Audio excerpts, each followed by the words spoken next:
ሰላም እንዴናችሁ ውድ ዩናይትዳውያን በርካታ ስፖርታዊ መረጃዎችን ወደ እናንተ ይዘን መተናል። ለቻናሉ አዲስ የሆናችሁ ቻናሉን ሰብስክራይብ እንዲሁም ቪዲዮ ለብዙ ሰዎች እንዲደርስ ቪዲዮን ላይክ ማድረግ ፈጽሞ እንዳይዘነጋ። በርካታ ስፖርታዊ መረጃዎችን ወደ እናንተ ይዘን መተናል። ኤደርሰን እንግዲህ ወደ ማንቸስተር ዩናይትድ ሊያደርገው የነበረው ዝውውር ስለመቋረጡ አስገራሚ አስተያየትን ሰጥቷል። በካርሎስ ባሌባ ዝውውር በተያዘ እንግዲህ ተጫዋቹ ወደ ዩናይትድ ለመፈረም በእጅጉኑ እንደተቃረበ ታማኝ የሚባሉ የዜና አውታሮች እየገለጹት ይገኛሉ። ከዛ ባሻገር እንግዲህ የቶቢ ኮይሌርን ሁኔታን በተመለከተ አዲስ መረጃ ወጥቷል። እስከ ፕሮግራማችን መጠናቂያ ድረስ አብራችሁን ቆዩ። የኢንዲፔንደንት ጋዜጠኛ የሆነው ሚኪ ሩቢ በትዊተር ገጹ የኢኒዮስ ታክቲክ ሊሆን ይችላል ብሎ የጻፈውን ላጋራችሁ። እንደዚህ መሆኑ ትንሽ አስቂ ነው፣ ግን የዝውውር እንደታሰበው በተሳካ ማንቸስተር ዩናይትድ የታክቲክ ጨዋታ አስደናቂ ነው ብሏል። የብራይተን ዋና ስራ አስፈጻሚ ፖል ባርበር የሚጠየቀውን ዋጋ በቀጥታ ለማሳውቁ ይታወቃል። የኢኒዮስ አሰራር ወደኛ ነው፣ የምትሰጡትን ዋጋ ንገሩኝ፣ ከዚያ እንወያያለን የሚልም መልእክት ነበረው። ዩናይትድ ግን ባለፈው ክረምትም ሆነ በጃንዋሪ ይህንን ጨዋታ አልተጫወተም። በምትኩ የተጫዋቹን ውል አንቀጽ የተጠቀመው ውሎችን አስማሙ። ባሌባ የሚፈልገው ዩናይትድ ብቻ ነውና ከዛ ኒውካስል ድርድር ጀመረና ቡድኑ የብራይተንን የባሌባ ግምት ዋጋ ተጋለጠ። እንዲሁም ከ60 እስከ 65 ሚሊዮን ፓውንድ ነው እንግዲህ ብራይተኖች የገመቱት። አሁን ዩናይትድ ልክ እንደ ሼሽኮ ጉዳይ ጣልቃ በመግባት ብራይተን ባሌባን ምን ያህል እንደገመተው በትክክል ስላወቀ ውሉን በፍጥነት ሊያጠናቅቅ ይችላልና እንደገና ዩናይትድ ኒውካስል በ400 ሜትር የዱላ ሩጫ የመጀመሪያው 3 ሯጮች እንደሆኑ አድርጎ ተጠቅሞታል። እነሱ ከባዱን ስራ እንዲሰሩ ፈቅዶ ከዛም ዱላውን ከእጃቸው ተቀብሎ የመጨረሻዎችን 100 ሜትሮች በፍጥነት ሩጦ ሊያጠናቅቅ እንደሆነም እንግዲህ የአደባባይ ሀቅ ነውና ይህ ደግሞ በጣም መልካም የሚባል ነው። ከባሌባ ጋር በተያያዘ እንግዲህ ሌላው የሚነሳው ነገር እንግዲህ ብዙዎች ባሌባ ጉዳት ላይ ነው እንዴት ይፈርማል እያሉ ጥያቄ ሲያነሱ እያስተዋልኩ ነውና፣ ነገር ግን ማንቸስተር ዩናይትድ ጉዳት ላይ የሆነ ተጫዋች ሲያስፈርም ይህ የመጀመሪያ ጊዜ አይደለም። ወደኋላ መለስ ብለን ስናይ የማንቸስተር ዩናይትድ ሌጀንድና ከፍተኛ ጎል አስቆጣሪ የሆነው ዋይኔ ሩኒ ወደ ዩናይትድ ሲፈርም ከፍተኛ የቁርጭምጭሚት ጉዳት ገጥሞት ነበረ። የመጀመሪያ ጨዋታዎችንም ያደረገው ለማንቸስተር ዩናይትድ ከፈረመ ከ2 ወር በኋላ ነበረ። ሌላኛው ተጫዋች ሩዲ ቫን ኒስተልሮይ ሲሆን ወደ ማንቸስተር ዩናይትድ ከመምጣቱ በፊትም ለ1 ዓመት ያህል ከኤሲኤል ጉዳት ሲያገግም ነበር። ቀጥታ ከጉዳት እንደተመለሰ ነበር እንግዲህ ከማንቸስተር ዩናይትድ የፈረመው ከዛ በኋላ ለዩናይትድ ምን እንዳበረከት እናንተም አይታችኋታልና ይህ ተጫዋች በማንቸስተር ዩናይትድ የዝውውር ራዳር ውስጥ የገባውን ብቻ አይደለም፣ ከዚህ በፊት ማንቸስተር ዩናይትዶች ይፈልጉታልና ይህ ተጫዋች ለዩናይትድ በቂ የሆነ ግልጋሎት ይሰጣል ተብሎ ይጠበቃል። በብራይተን ሆቭ አልቢዮን ቤትስ ያለውን እንግዲህ አንዳንድ ስታትስ እንመለከት። እንግዲህ በ2025/26 የፕሪሚየር ሊግ የውድድር ዘመን እንግዲህ በ31 ጨዋታዎችን ተጫውቷል። 1667 ደቂቃዎችን መጫወት የቻለ ሲሆን 604 ኮምፕሊት ፓስ አለው። ከ688ዎቹ 17 ታክሎችን ማሸነፍ ችሏል። 24 ኢንተርሴፕሽኖችን እንዲሁም ክሊራንሱ 58 ነው እና ደግሞ በ2024/25 የውድድር ዘመን 34 ጨዋታዎችን መጫወት ችሏል። 2671 ደቂቃዎችን እንዲሁ 3 ጎልና 1 አሲስት አለው።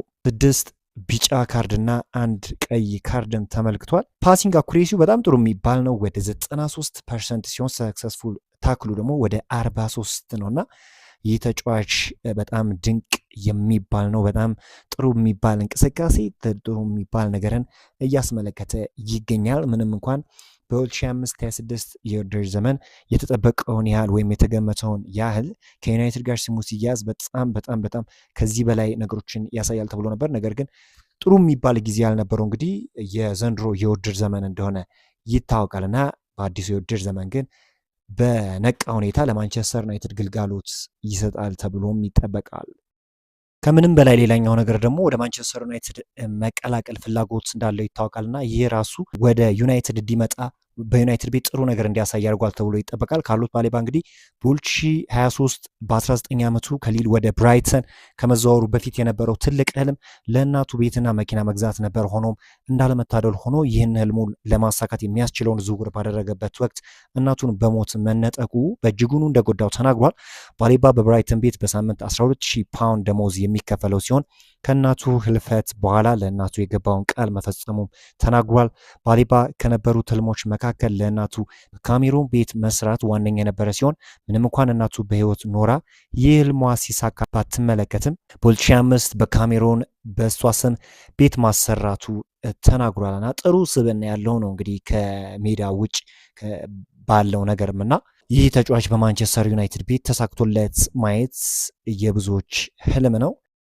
አሁን ታዲያ የማንቸስተር ዩናይትድ ሌጀንዶች ምን አሉ የሚለውን ነገር እንመልከትና እንግዲህ ሮይ ኪን ብዙ ጊዜ እንግዲህ በጣም ግራ የሚያጋቡ አስተያየቶችን የሚሰጠው ሮይ ኪን የባሌባ መፈረም ጥሩ የአማካኝ መስመር እንዲኖር ያስችላል። ነገር ግን ሊጉን ለማሸነፍ ከሆነ እያወራን ያለ ነው እሱ ልክ አይደለም። ዩናይትድ ትልቅ ችግር አሁንም የተከላካይ ክፍሉ ነው። አማካኝና የአጥቂ መስመሩን ለተቃራኒ ቡድኑ ትልቅ ስጋት የሚፈጥር አይነት ነው። የመስመርና የማል ተከላካዮች አሁንም የክለቡ ትልቅ ችግሮች ናቸው ሲል ሮይ ኪን ተናግሯል። እና መቼም ቢሆን አወዛጋቢ አስተያየት የሚሰጥ ሰው መሆኑ ይታወቃልና ይህን ያህል አስገራሚ ሊሆን አይችልም እንዲህ አይነት አስተያየት መስጠቱ። ሁሌም ቢሆን በዚህ ነገር አይተማምና ሌሎች መረጃዎችን ላጋራችሁ። የ2026/27 የቻምፒዮንስ ሊግ የሊግ ምዕራፍ ዕጣ ድልድል ይህንን ይመስላል። ሐሙስ ኦገስት 27 እንግዲህ ወይም ነሐሴ 21 ላይ በሞናኮ ከቀኑ 11 ሰዓት በእንግሊዝ ሰዓት አቆጣጠር ይወጣል። ማንቸስተር ዩናይትድ ካለፈው የውድድር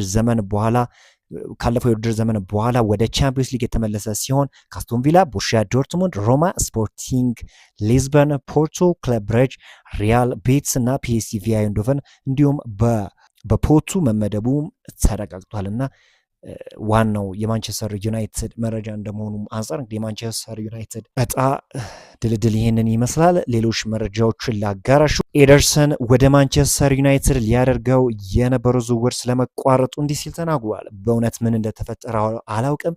በርካታ ክለቦችን ላይ ፍላጎት ነበራቸው። ወደ ሌላ የእንግሊዝ ክለብ ማምራት ችል ነበር። የሕክምና ምርመራው በጥሩ ሁኔታ ነበር የተጠናቀቀው። ነገር ግን ምን እንደተፈጠረ አላውቅም ሲል ነው ምላሽ የሰጠው ኤደርሰን እና ትንሽ ግራ መጋባት እንደፈጠረበት ለማንጸባረቅም ሞክሯል። የዚህ ተጫዋች ዝውውር ኦልሞስት አልቆ ነበር። በሕክምና ምርመራ ብቻ ወደ ማንቸስተር ዩናይትድ የሚያደርገው ዝውውር እንደተደናቀፈ የቅርብ ጊዜ ትውስታችን ነው። ቶቢ ኮለር ወደ ዌስት ብሮሚች አልቢዮን በቋሚ ዝውውር ለመቀላቀል ተቃርቧል። በቋሚ ዝውውር ዙሪያ ያለው ስምምነትም ይጠናቀቃል ብሎ ይጠበቃል ሲል አንዲ ሚተን ተናግሯል።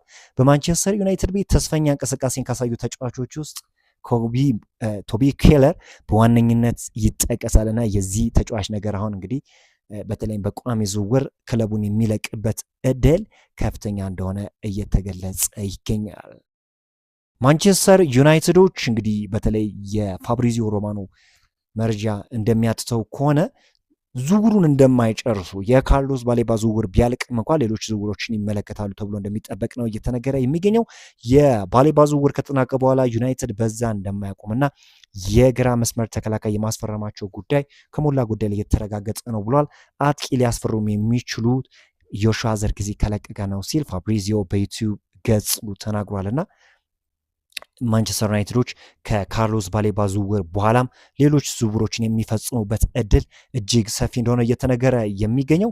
አንድ መረጃን ላርሳቸውና ፕሮግራሜን የምቋጭ ይሆናል። እንግዲህ የካርሎስ ባሌባን ፕሮፋይል ቀለል ባለመልኩ ለመረዳት አንድ ሰዓትን እንመልከት። እንግዲህ በተለምዶ አንከር ተብሎ የሚጠራው አማካኝ ሲሆን የአማካኝ መስመሩ መቆጣጠር፣ ለተከላካይ ሽፋን መስጠትና ጥቃቶችን ማስቀረት ማስተር ያደረገባቸው ችሎታዎቹ ሲሆኑ ያጫው ዘይቤውም ካየንም ጫናዎችን በመቋቋም ኳስን ይዞ ወደፊት በማሻገር እንዲሁም ደግሞ ፊቱን ወደ ተቃራኒ የግብ ክልል አዙሮ ቀጥተኛ መከላከልን በማድረግ ረገድ የተካነ ነው።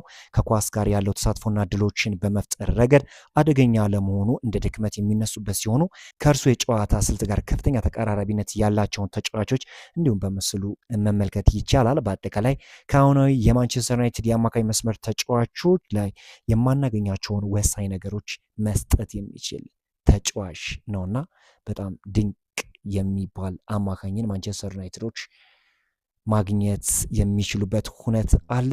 በዛሬው ዕለት ዩናይትድን የተመለከቱ ስፖርታዊ መረጃዎች ይመስላሉ። በአዳዲስ ስፖርታዊ መረጃዎች እስክንገናኝ መልካም ሁሉ ተመኘሁ።